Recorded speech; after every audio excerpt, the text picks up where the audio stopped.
Hello everyone, अड्डा for exam के online platform पर आप सभी का स्वागत है। आज हम बात करेंगे एस्टेट एग्ज़ाम के रिज़ल्ट को लेकर। एस्टेट एग्ज़ाम जो कि अभी 2024 में फेज़ 1 का जो एग्ज़ाम हुआ है, पेपर 1 और पेपर 2।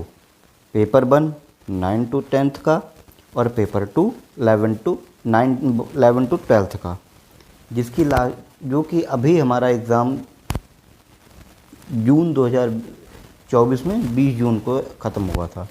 उस एग्ज़ाम को लेकर के बात करेंगे कि उसका रिज़ल्ट कब तक आएगा, इस बारे में भी बात करेंगे।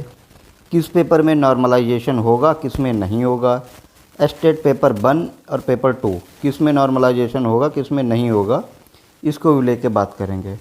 पेपर 1 जैसा कि अभी बताया है कि 9 to 10th पेपर 1 और 11 to 12th पेपर 2, इन दोनों एग्ज़ाम्स में जो 2 एग्ज़ाम हुए हैं फेज़ 1 के, इसमें किस पेपर में नॉर्मलाइजेशन होगा, पेपर 1 में नॉर्मलाइजेशन होगा या पेपर 2 में नॉर्मलाइजेशन होगा, इस पे लेकर भी चर्चा करेंगे।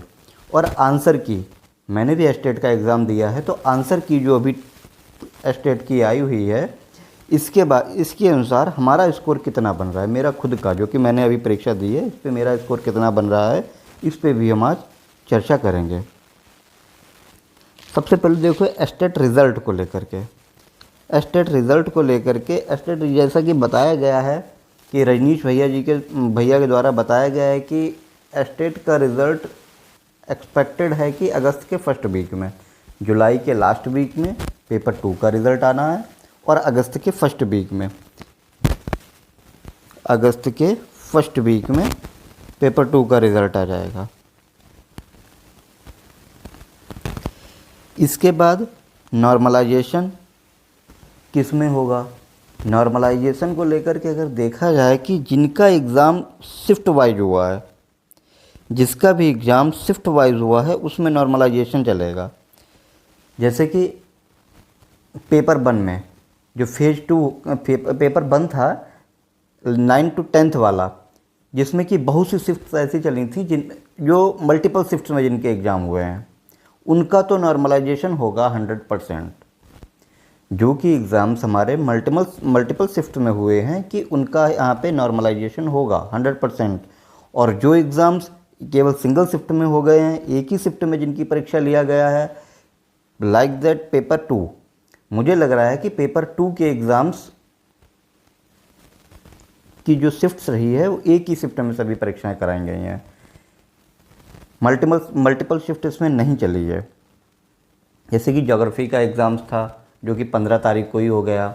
ऐसे बहुत से एग्ज़ाम्स थे, 11 से स्टार्ट होकर के 20 तक चली थी परीक्षा, तो बहुत सारे सब्जेक्ट्स भी थे, तो मल्टीपल डेज़ में ये एग्ज़ाम्स कराए गए, लेकिन शिफ्ट सिंगल रही थी।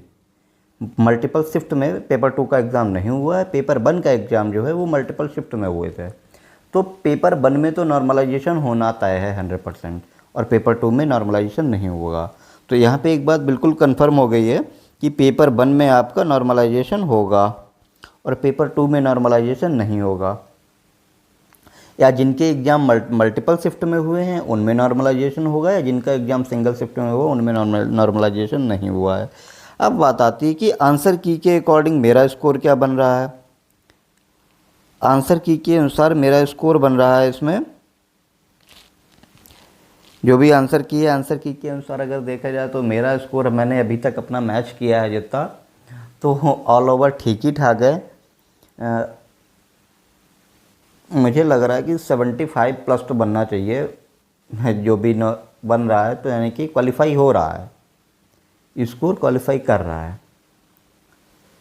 जितना भी हम अपना आंसर की के अकॉर्डिंग क्वालिफाई हो रहा है, ठीक ठाक मार्क्स हैं, हो जाएगा क्वालिफाइड।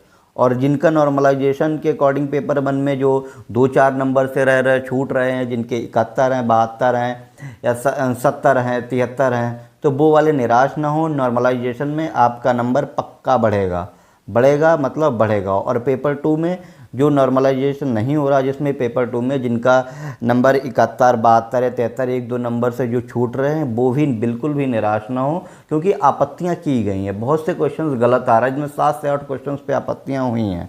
लगभग हर पेपर में 4-5 क्वेश्चंस पे आपत्तियां हुई ही हैं 100%। तो उनको अगर बीपीएससी मानती है BSCB बिहार परीक्षा बोर्ड अगर मान रहा है उसको, तो 100% आपके मार्क्स बढ़ेंगे, क्वेश्चन सही होंगे और आपका स्टेट क्वालिफाई होगा 100%।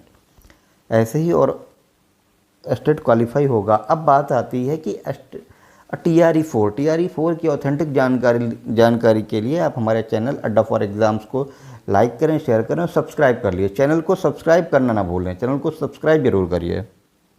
धन्यवाद।